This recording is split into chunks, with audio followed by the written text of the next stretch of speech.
Something that I absolutely never thought about once I got sober was how it would be to go through a breakup. Today, I'm going to be recording with the one and only Carol Monteverde. She is my soba sister. We've both navigated some relationship issues slash breakups in the last couple of months as sober people now. So there's just like a ton of different intricacies and like I don't know. It was weird. It was different navigating this shit. So we're gonna be talking about that. It has been such a long time since I've recorded and so much has changed in my life, which y'all will be hearing about. Just don't worry about that. You'll be hearing about it real quick, real soon. A whole lot has changed. I quit my job. That's probably the most pressing thing, which if you keep up with me on Le Internet, you know. I have been pursuing passion projects of mine. I went through a breakup, which was really rough. As you guys knew, that was someone I thought I was going to marry. So, um, yeah, that's been a doozy, bruv. But other than that, I'm pretty excited about where my life is headed. I have glorious, glorious friends, a glorious community here, and an amazing opportunity in front of me that I plan on taking full advantage of. So don't you worry about me. She's still going through it a little bit, but that's okay. All right, my loves, it is Carol Monteverde herself in the flesh, beautiful as ever. Welcome back to the pod. Yes, we're back, bitches. We are back for another sober series talking about our you breakups. it's crazy. We're back so differently this time, though, because Yeah. a We were lot has both like, changed. and we found love, and now we're like, we did not find love. Oh no, but we thought we were in love, or we were at the time, right? And that's okay. Yeah. And I don't know about you, but like I definitely learned a fuckload and I don't regret anything that happened. Like, but that's more towards the end of the fucking Yes. shenanigans. So we'll get into that later. For those of you that don't know, which why would you? Me and Carol both went through a breakup recently, Mhm. and this was our first time experiencing a breakup sober.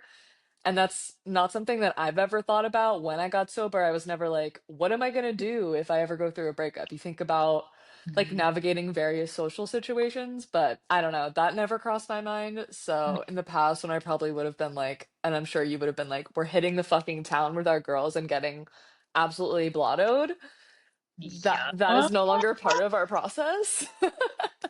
So, um, I guess we can start with coping mechanisms. What are some of the things that you traded for going out and getting blottoed dealing with this?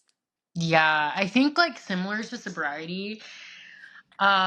What helped me get sober, I think what helped me get through the breakup is honestly just seeing people I related to on TikTok, scrolling through it and hearing people feel and feel the same that I did, and just sharing ways in which they got past it really, really helped. I don't know for you, but like that's why I post personally, because I want to give back to all of the people that don't even know that they helped me so much get through things, because you never know what you say something and like you don't know what's going to stick with someone else. And Mm. I'll have moments where I'm listening to a video or I'm listening to you or someone I know like say that one thing that just like sticks with me. Um so I feel like, but as much as that's like been healthy at times, it's also been like, okay, it's time to take breaks from social media. Catch myself getting a little bit too caught up in my phone and like becoming, using that as a crutch. Um Yeah, it's like simultaneously validating, but then also kind yeah. of like making you sit in your sadness puddle of like, okay, wait, actually, like this was helpful for a period of time, but let me go outside. Exactly. Now it's like for consumption of breakup content. I need a break from thinking about this for a second and Hmm. reconnect with nature. Yeah, let me go touch grass for a little bit. Exactly. Mm. Um Yeah, I no. feel similarly. It was very helpful to see other people, especially sitting with it, because I haven't sat with it in my past relationships. Seeing that be articulated through other people, knowing I'm not alone, and then using some of the things that they were doing, which A Hmm. lot of it is the basic ass shit that we always fucking hear about, like journal and like read. And I hate to break it to you, but like journaling and reading, they actually help a lot. My journal has been through it. She is But thick. yeah, she has seen her days this past month Mm, and a half or so. Yeah, that's a harsh reality it's come to. And that, like when people tell you like, "Oh, time heals," it's like that's the last thing you want to hear. yeah, like fuck you. Like literally, fuck you. I don't want to fucking hear that shit. But that's really been everything. Like the way in which you process it changes so much, even just in the course of a day. I don't know if you agree with that. Like Hmm.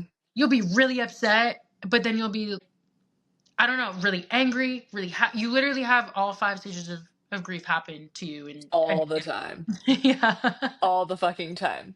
Minute by minute Yeah. sometimes. No, dead ass. I feel that so hard, especially in the beginning of the breakup, which this is probably common to all breakups, not exclusive to being sober, but Mhm. I would wake up and like cry, cry, cry. But then by the end of the day, I was cooling. I was having a good time. But then wake up. There was a series of weeks where I was just waking up and crying. Mhm. And like, but then I would be fine towards the end of the day. But like experiencing that grief, I'd never ever gone through that, even when I left my last relationship, which was abusive. Yeah. I did not have a real mourning period for that because I was loose on that juice. But even though this relationship ending was not nearly as long or traumatic, I was just experiencing so many feelings, and they were probably residual from those previous breakups too. I felt like I was processing and learning so much about myself. It was beautiful, but also very overwhelming to be like, recognizing like my childhood shit and how it plays and all the like bad choices I've made and all the other men. The amount of childhood wounds it brings up, the confusion, the rejection, the hurt. It's like it actually, but I love that you say it's beautiful because it actually felt so amazing to relieve myself of all that like pent up emotion that I've had Hmm. in me for so long. And I agree so much. I feel like it brought up way more than just the breakup. I Hmm. didn't cry when I was drinking. I don't like. I am a hyper independent like I don't allow myself to sit with my feelings or identify them. So like that the sobriety forces you to do that. Like there's no other option. Literally. She said it will require Yeah. time and you are going to have to face your fears. Are there any other coping mechanisms besides like finding people that Mhm. you relate to that you feel like helped you through this, or good or bad, that you felt you've relied on?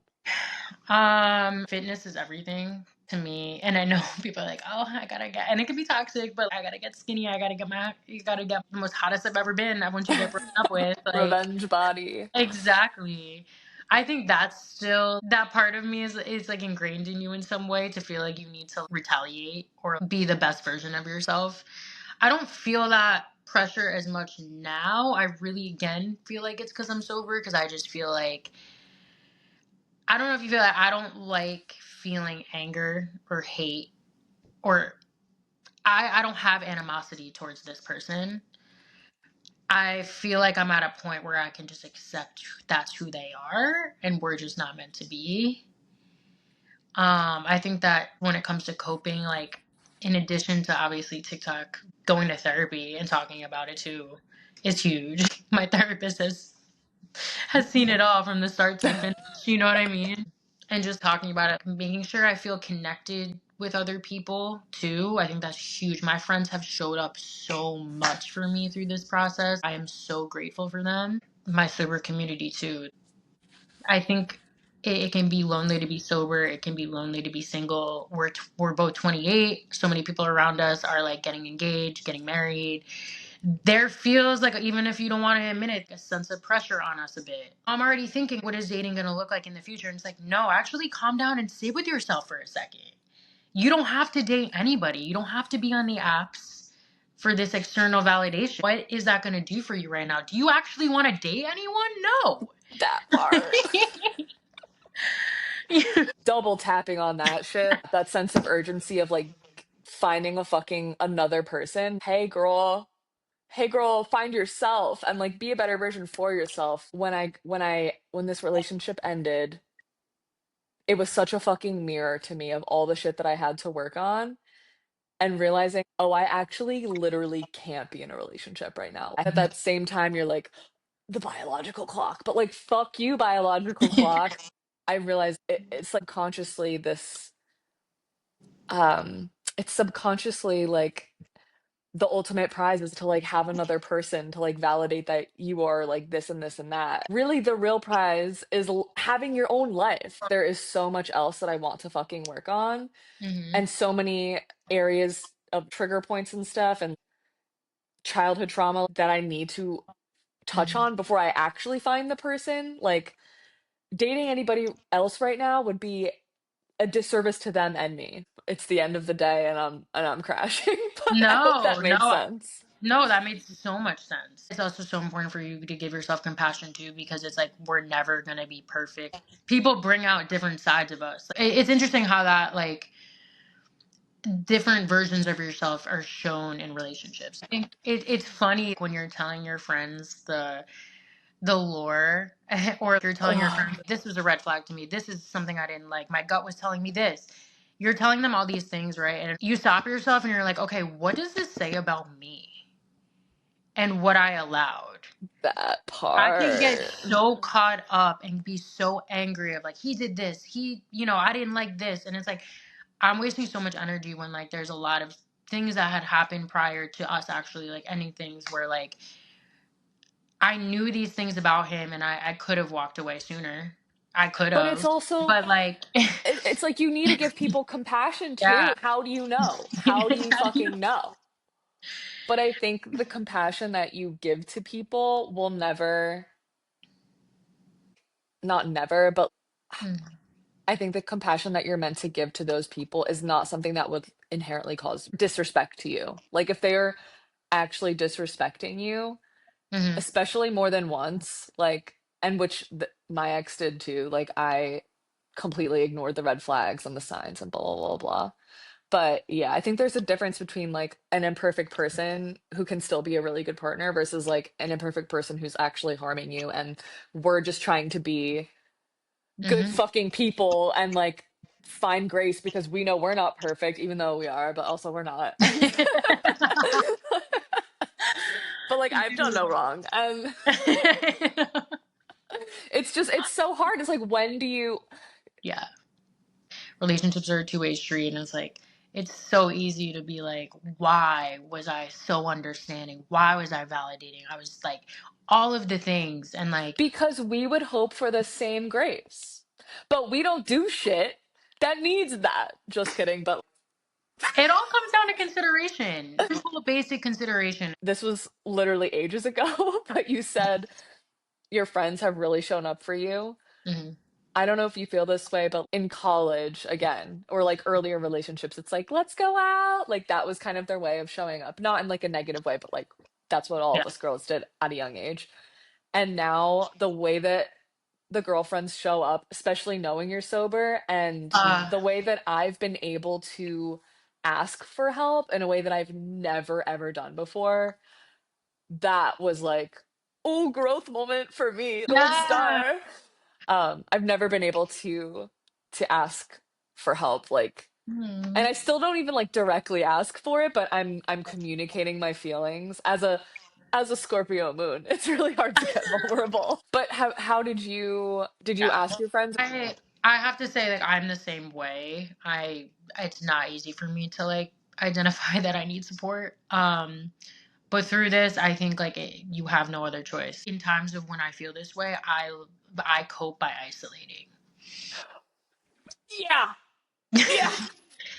Yeah, but I think they know that about me, and I'm not saying it's a healthy trait that I have, but they know that, and they were ultimately the ones that, reached out and worked overtime to make it be known that they're there for me. And like my roommate, I have to give so much credit to because she sat on the couch with me as I'm like in a ball, sobbing my eyes out, and I Oh, just needed her to be there. She didn't have to do anything; she was just there. yeah.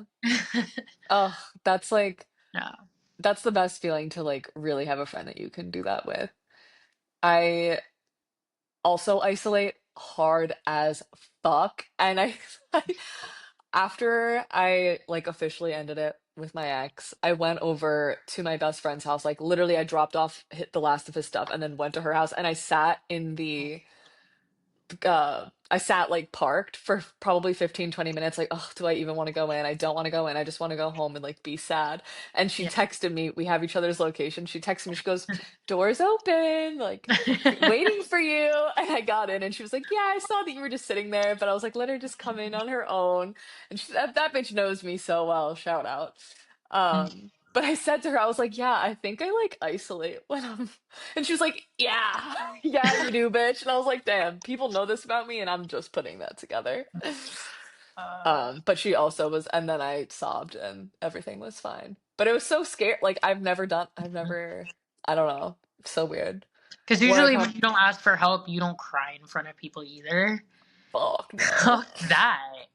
No, but I also feel emotions so intensely now. Mhm. Literally, her guy roommate, who I'm also very close with, he was like, "You okay, bud?" And I was like, like immediate, like, no. Well, it's like when someone on the street asks you how you're doing, you're like, Like, do you really shut the want to know? yeah, you don't trust me. No.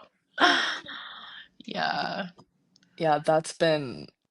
I feel like I get shocked at myself at how quickly my emotions change and how intensely they've been. Where I feel like alcohol used to just I mean, numb I you. think alcoholics are programmed to be like more sensitive people. That's so fair to say. That's why we did that. Yeah. Oh. It all comes full circle. Let's see. So, if you haven't already gathered from what me and Carol have talked about here today, you might have picked up on the fact that we both chose slightly emotionally unavailable, avoidant men. So, I love Carol, this. Yes. do you think there's any correlation between perhaps what made us alcoholics and choosing emotionally unavailable slash avoidant men? It Oof. doesn't it doesn't have to be a yes, but like, do Girl, you see one? girl. Absolutely. Absolutely. And I don't think that mm, like their avoidance is something for us to blame on ourselves. Like that is clearly something that hopefully one day they're able to work through. Um, because dealing with the effects of that attachment style are really heartbreaking because the beginning stages of the relationship are so high. They're so like you're getting that love, you're getting that, validation and words of affirmation, and then suddenly out of nowhere and you don't know what it is, you just coldness. And I think for me, I'm a people pleaser to my core. I grew up parentified. I grew up wanting to be seen. And I think alcohol and my relationships through men were the ways that was able to do that. Like it can like mimic the relationship with alcohol almost, like in a weird way. Like Fuck. the like ups and downs of it all. Um and like Damn, that may hit. double tapping on that. Yeah. I also feel like I feel like there might be a correlation between like the emotional avoidance and unavailability and using alcohol to numb. I feel like there's got to be something there. Yeah, Mm. there's a lot of parts to that I think that correlate with alcoholism and what stems from alcoholism. And it's crazy because you give up drinking and you feel like that's all you have to do, but you don't realize like all of the underlying shit that's been there. You know what I was also going to say to that question? I feel like when I was drinking, I was avoided. I feel like I was avoided because I would be so like shameful and guilty about just like the tendencies that I would have, the decisions I would make. especially around men. And like, I don't even like make it be known, but a huge, huge part of why I got sober is like the risky things that I would do with men. Hmm. Hmm. And you know what I'm saying without it being said. Hmm.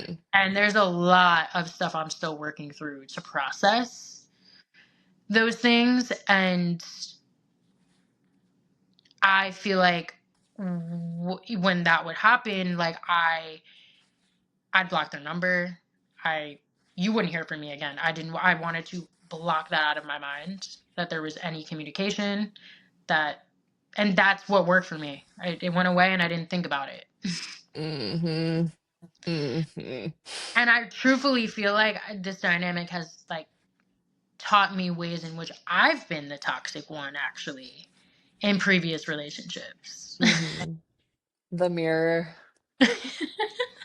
It is a mirror every day of like, oh shit, actually is on me. Have you read the book, or do you know who Jillian Turnecki is? Turecki? I do. I follow her on Instagram. Love Oh her. wait, did I send you her book already? No, I think you told me you were reading it. I don't know the name Okay, of it, yeah. but I'll It's check it out. called Nine Truths About Love or something like Okay. that. But basically the entire theme of the book is like, you're the problem. And I was like, fuck, you're actually so right. Like, obviously, the things that men do and that our partners had done were problematic, but like, it really just comes down to that like self-respect, self-worth thing. And that is also paralleled in the drinking of like the choices we were making and like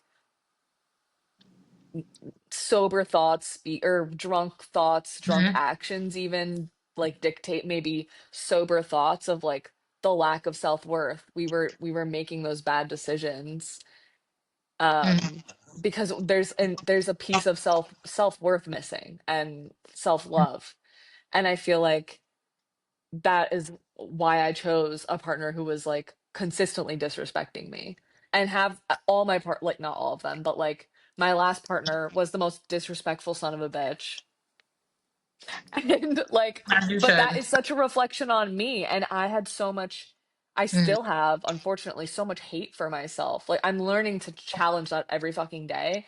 Yeah. But but like, we do all these things in the name of self-love, like going to the gym and eating healthy and blah blah blah blah blah, running a fucking bath, but like at the end of the day, do we actually love like what's in here, the little child, the teenager, the 20-year-old who like made all these fuck ass decisions, but like Starts are crying. we but actually like, I don't know, that's Yeah. been something that I'm really sitting with is like really practicing like radical self-love because all the extra shit is fucking garbage if you don't actually Mhm.